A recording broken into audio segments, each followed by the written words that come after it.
নমস্কার। এই যে গাছটি দেখছেন, এটিকে আমি ওই শীতকালের দিকে এই পটে নিয়ে এসেছিলাম, মানে যেটা বলা হয় রিপোর্টিং করেছিলাম। এটা হচ্ছে একটা ফাইকাস জাতীয় গাছ, ফাইকাস বেঞ্জামিনা।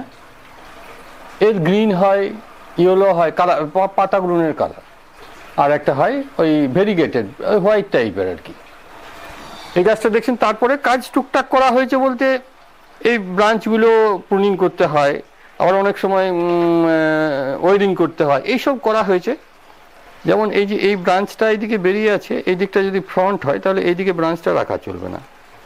আমি এই দিক থেকে দেখাই, এই যে এইটা যদি ফ্রন্ট করি তাহলে এই ব্রাঞ্চটাই কেটে দেওয়া প্রয়োজন।